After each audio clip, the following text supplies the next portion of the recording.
Halo Mas Bro, jumpa lagi sama saya. Oke ya, selamat malam. Kali ini saya mau menganalisa mappingan Jugen 5 ya kan.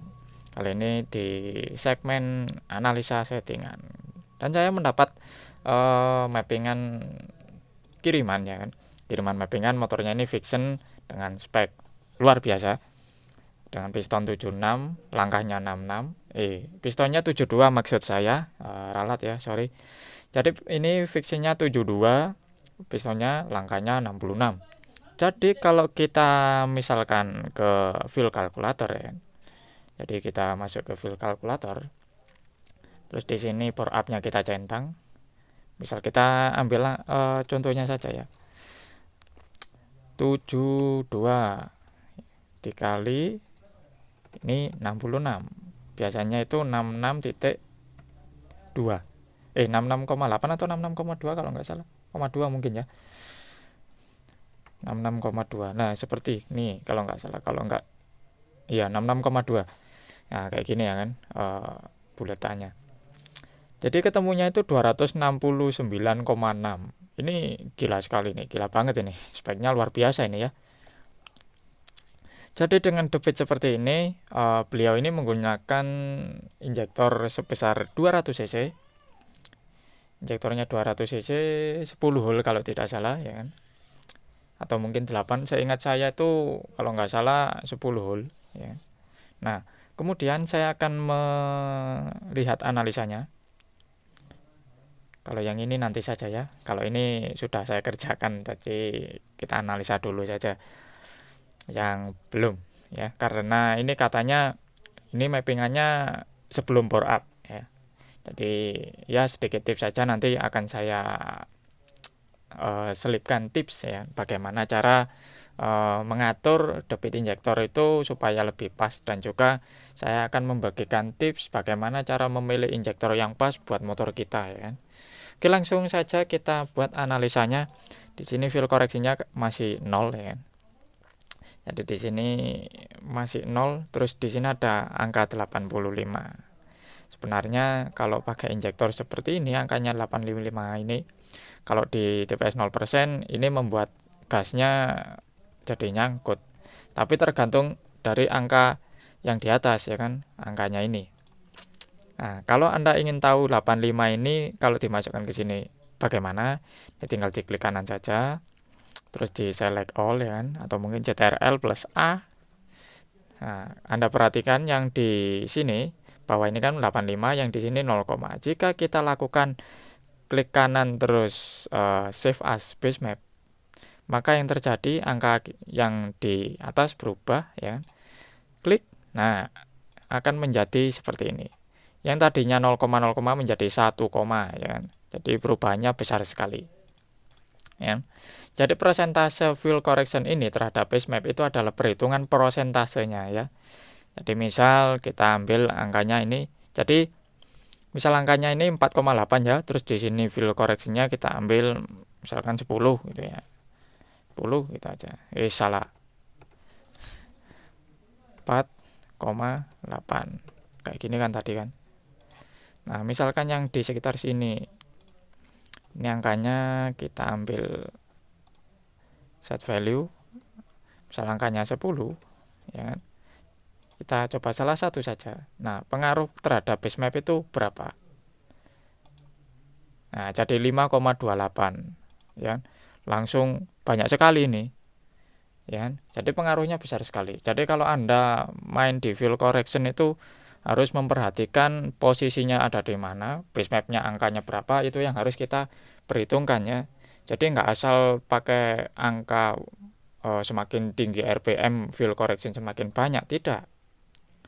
Angka yang di RPM semakin tinggi ya kan, seperti ini contohnya, angkanya besar-besar, itu fill koreksinya lebih bagus, nambahnya tidak terlalu banyak ya. Soalnya saya sering kali menemukan mappingan itu setiap kali saya analisa itu di RPM tinggi, di TPS seperti ini ya, itu angkanya sangat besar sekali, bahkan bisa di atas 10. Dan motornya itu ada yang pakai standar pabrik, ada yang bore up ya kan, ya macam-macam. Tapi yang saya lihat, saya analisa itu banyak sekali angka yang semakin tinggi RPM-nya motornya itu fuel correction ini dibuat sangat besar. Nah, ini adalah salah satu hal yang perlu kita luruskan, bahwasanya motor di RPM tinggi itu memerlukan bahan bakar yang tinggi, memang benar, tapi diimbangi dengan udara yang lebih besar juga ya. Jadi harus seimbang. Jadi kita tidak boleh beranggapan berarti harus kita kurangi dong. Ya tidak begitu juga ya. Yang penting angkanya itu pas ya. Kalau Anda kebingungan masalah pakai fuel correction angkanya berapa, lebih baik kita pakai cara mekanik lama ya, dengan cara lihat posisi businya ya, kondisinya maksudnya. Kondisi businya itu warnanya apa. Jadi bereksperimen seperti itu. Kalau businya hitam banget itu keporosan, kalau businya putih itu keiritan. Hitam sama putih sama aja ya. Hitam sama putih sama aja. Yang pas itu warnanya merah bata ya. Yang penting motornya tidak berebet. Tapi kalau Anda tanya, "Bang, motor saya kok berebet-berebet?" Lihat kondisi businya. Berebet-berebetnya kenapa? Di RPM berapa ya. Kalau RPM-nya rendah, berebet-berebet, itu harus dicek kondisi businya. Ya, jadi kita tidak boleh langsung memvonis mappingan motor kita, oh ini kebasahan, ini keiritan, motornya jadi sulit nyala ya kan. Nggak harus seperti itu ya. Nggak harus seperti itu. Jadi lebih baik ya warna businya saja. Yang jadi acuan itu warna busi saja. Kalau Anda kebingungan dengan setting seperti ini, lebih baik pakai cara yang saya sampaikan. Seperti itu ya. Oke, bisa dipahami ya penyampaian yang saya share ke Anda ini. Seperti ini. Jadi masalah fuel itu sepele tapi penting ya. Berpengaruh terhadap performa ya. Seperti itu. Terus untuk injektor timing ini kita bahas di lain waktu saja, karena penjelasan tentang injektor timing ini sudah saya bahas di video saya sebelumnya ya kan. Mungkin bisa Anda tonton di channel saya. Itu caranya ada ya. Cara setting injektor timing dan cara memasukkan data no kenasnya seperti apa ya. Oke, kembali lagi ke pembahasan di sini untuk ignition timing ya. Nah, sedikit tips bagi Anda kalau Anda menggunakan ignition timing standar seperti ini ya, dengan acuan angka yang seperti ini, tapi spek Anda sudah naik, itu potensi motor ngelidik itu akan semakin besar ya. Potensi ngelidik itu akan semakin besar. Jadi tips saya ini harus disesuaikan lagi ya. Untuk angkanya ini ada di posisi berapa-berapanya itu tidak bisa kita jadikan patokan. Jadi ketemunya itu ada di berapa itu tidak bisa jadi patokan ya. Karena ini sifatnya itu coba-coba ya. Harus dicoba.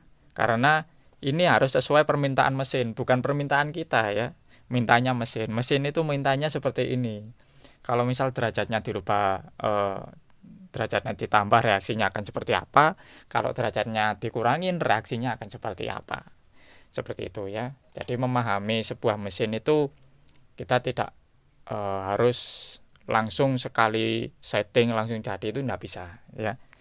Kecuali kalau Anda sudah memahami betul-betul kondisi mesin Anda, itu baru sekali jalan, sekali setting langsung jadi, ya itu tidak masalah ya. Alhamdulillah kalau langsung setting, langsung ketemu ya langsung jalan saja tanpa ada kendala ya. Nah, seperti itu. Ya, ini harus disesuaikan lagi. Nah, untuk grafik parameter, nah parameter ini juga harus disesuaikan lagi ya. Nah, posisi seperti ini kalau dilihat dari kerapiannya memang rapi, lurus memang seperti ini ya, mulus banget. Ya memang mulus. Tapi mulusnya itu seberapa ya? Maksudnya posisi yang benar itu ada di mana? Itu tergantung dari settingan kita sendiri. Nah, ini tiba-tiba dari sini ke sini, ini derajatnya besar sekali selisihnya ya. Dari 35 menuju 32. Ya, selisihnya 3 derajat.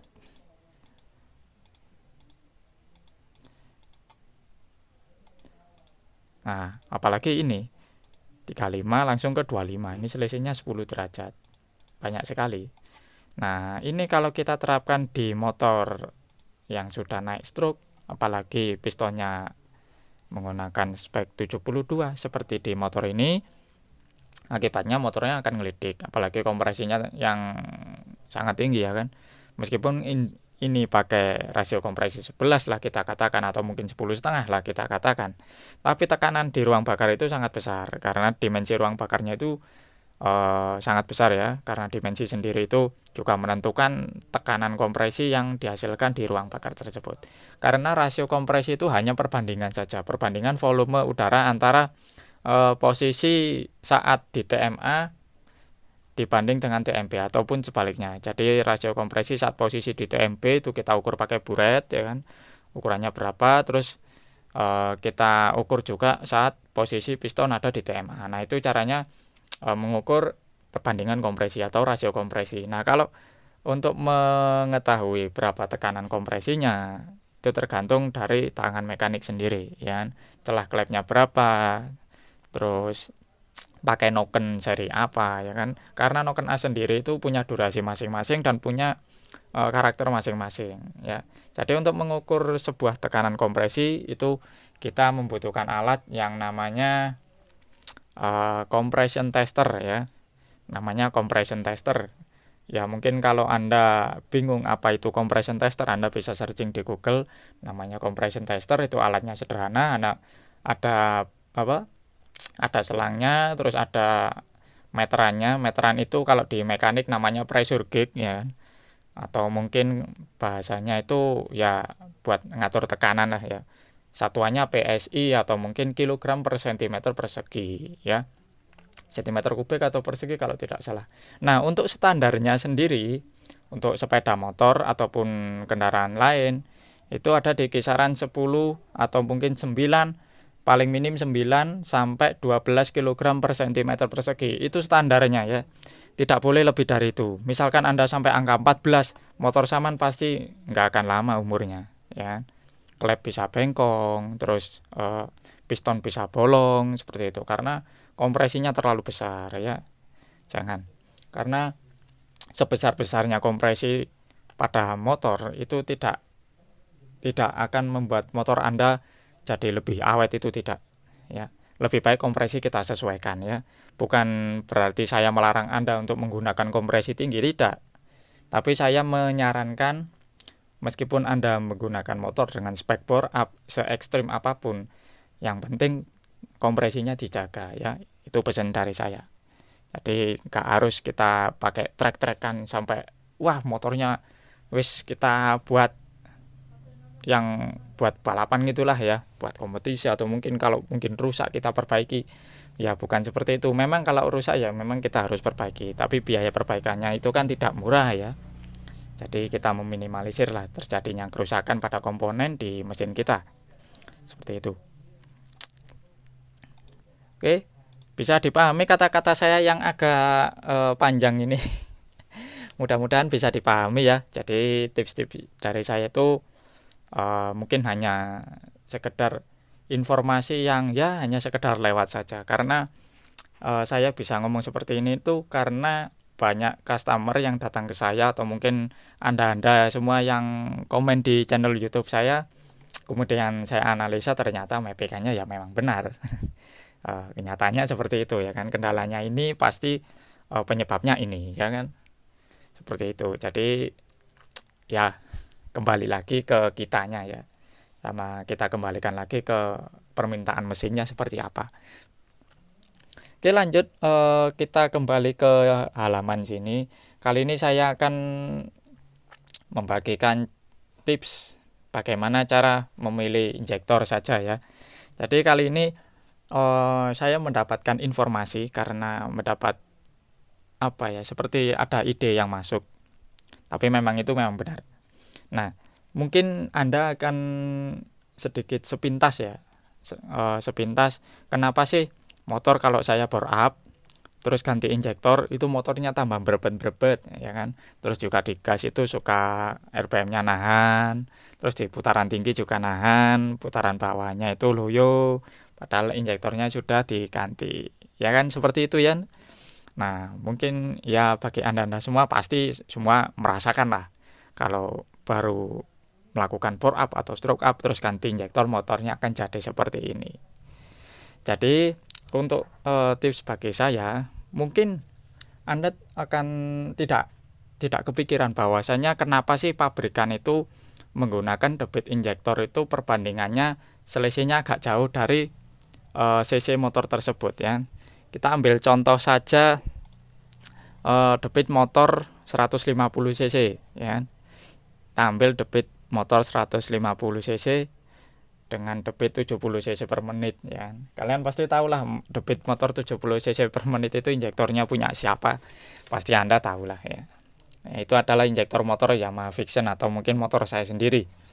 Nah, terus kemudian motor dengan cc 70 cc per menit dengan langkah 57 ya kan. Pistonnya 57 seperti ini, terus 75 lagi. 57 ya. Terus di sini 58.7. Nah, seperti ini ya kan. Ini ketemunya 150 cc. Nah, kenapa di pabrikan sendiri itu tidak dibekali dengan injektor 150 cc per menit? Kenapa ya? Itu yang menjadi pertanyaan Anda atau mungkin pertanyaan saya kepada Anda. Apakah terbesit pikiran seperti ini? Ya. Jadi pabrikan itu sudah memperhitungkan bagaimana injektor itu masuk ke ruang bakar ya kan, bensin itu masuk ke ruang bakar sesuai dengan debitnya, sesuai dengan volumenya, tapi tidak terlalu banyak dan tidak terlalu sedikit ya kan, seperti itu. Terus kemudian ada juga injektor kan macam-macam ya, karena mungkin Anda pasti berkomentar, loh Bang, motornya di Indonesia ini kan meski motor standar debit injektornya tidak akan sama semuanya. Iya, memang benar ya, memang benar.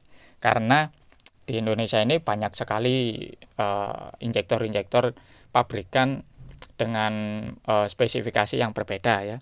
Jadi contoh saja kita ambil motor Honda Sonic. Nah, Honda Sonic itu kan debitnya 100 cc per menit kalau tidak salah ya. Terus kemudian Yamaha M-King. M-King itu kan 130 cc per menit ya. Terus Honda CBR. Honda CBR itu kalau tidak salah ya, mungkin Anda searching sendirilah ya. Seingat saya Honda CBR itu 8 hole 160 cc per menit kalau tidak salah ya. Nanti kalau salah ya tolong diluruskan saja di searching. Kemudian Honda Vario 150, injektornya itu berapa cc per menit ya, 120 mungkin, 120 cc per menit. Nah, kenapa kok tidak dibulatkan sekalian 150 cc per menit? Nah, seperti itu kan lebih enak seperti itu. Tapi nyatanya ya seperti itu ya kan. Nyatanya seperti itu. Jadi kalau kita kembalikan ke standar perbandingannya itu tidak terlalu banyak ya. Motor 150 cc dipasang 70 cc per menit injektornya, motornya bisa hidup, bisa lari. Terus kita pakai 100 cc per menit juga masih bisa lari, top speed bahkan juga bisa.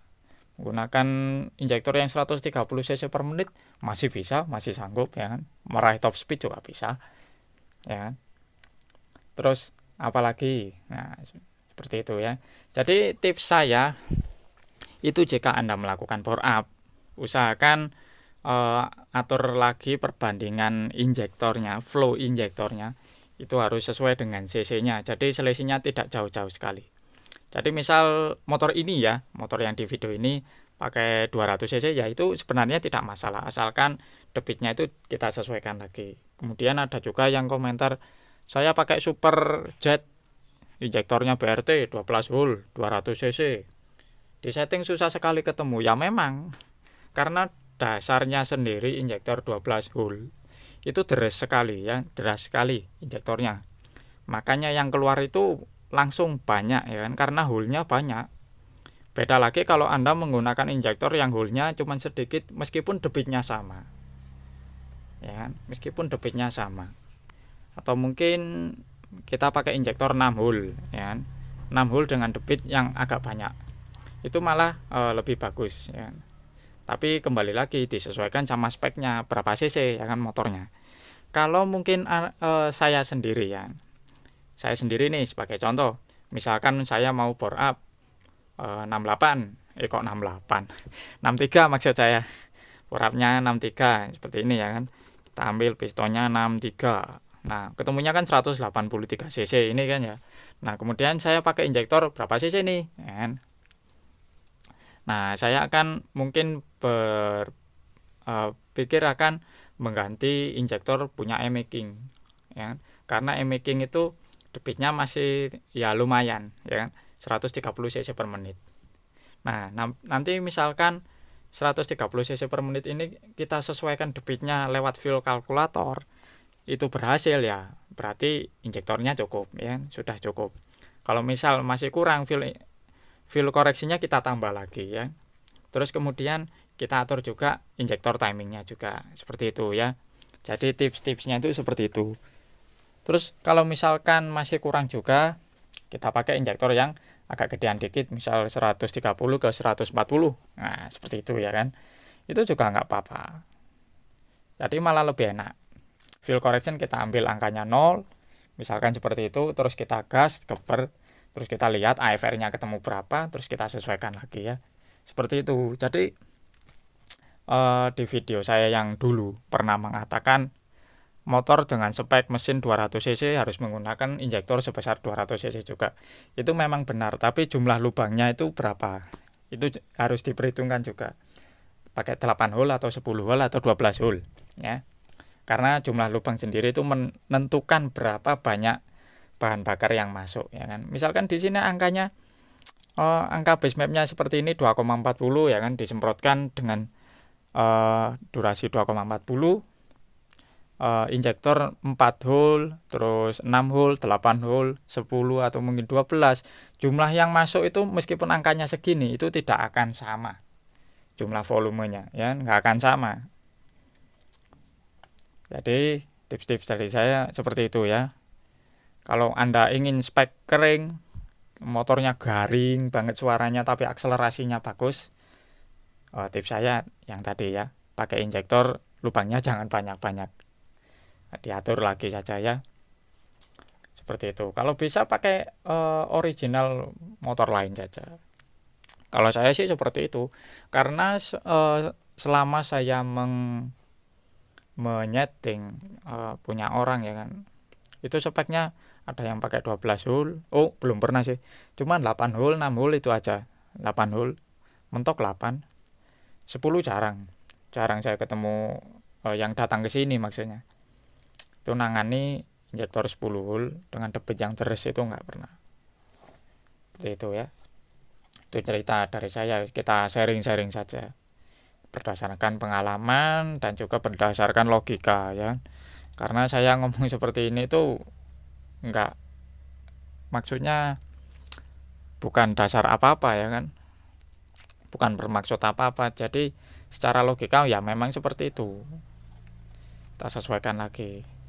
Terus misalkan ini tips, kita masuk ke analisis misalkan, kita kesini ya kan, ini kan base mapnya seperti ini. Misal kita ambil yang agak panjangan dikit,